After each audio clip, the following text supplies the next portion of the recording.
You're doing right. So I'm Joe Bains, to Biohacking Joe Bains. So I'm now going to show you how to make ghee, but not just any ghee, but Ayurvedic ghee. So this is unpasteurized butter. It's from Waitrose, and what this butter is, what ghee requires in Ayurveda is that the butter is grass-fed, unpasteurized, and it also has to be cultured before they make the butter. So this has been cultured for 18 hours. So what I'm going to do, and what I've got is I've got a slow cooker here, and I've set the temperature on this one to be 85 degrees so it doesn't burn. And so all I do is just throw all the butter in there.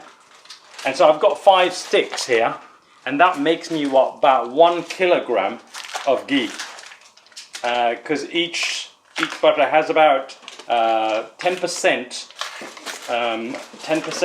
milk proteins, and what happens is the milk proteins will sink to the bottom, and then the fat is left on top, and then I pour the fat out, and that then you don't. The other thing you have to be careful is you don't overcook it, because if you overcook it, then it can go because the ghee, it's got to smell. It's got to smell slightly sweet. It's got to have a slightly, almost like very mild honey. So this is the unpasteurized butter. The only problem with Waitrose is they keep running out. So they only had 5 sticks. Normally, I would have bought 12 because it doesn't go off. Once you make it, it's like, once you get good quality ghee made, it's like wine. The longer you keep it, the better it gets, the more nutrition it gets. And so just like fine wine, you can just keep it for years.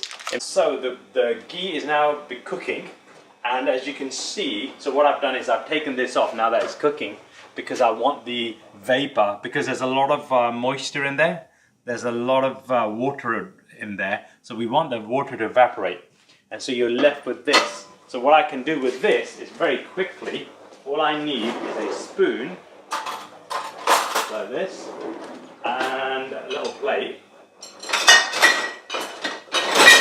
like this, and what I do is I scoop this away like this. Do you see?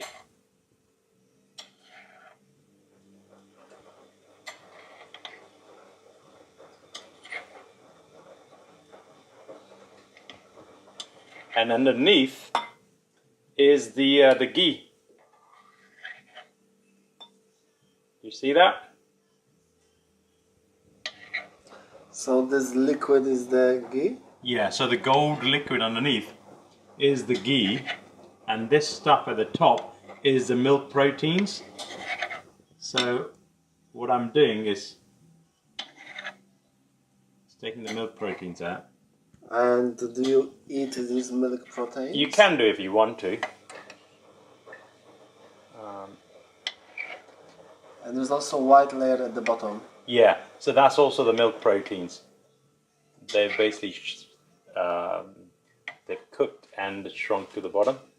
Okay, and how many grams of butter were into this container? So I put 1,250 grams of butter is in here.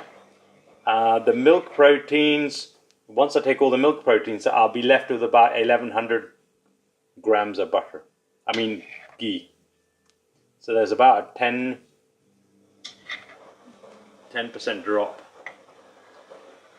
And then how do you store it? How do you preserve it? Yeah, so I will put it into glass jars. Remember, it's got to be always glass, because if there's anything else, it can leak the toxins from that. So there.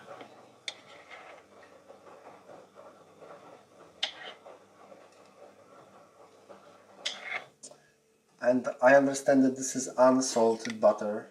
No, this is salted butter. Salted butter? Yes, so all the salt is in here. Mm-hmm. So this is very salty now. So there's no salt in the fat. So the fat doesn't for some reason store the salt. I don't know why.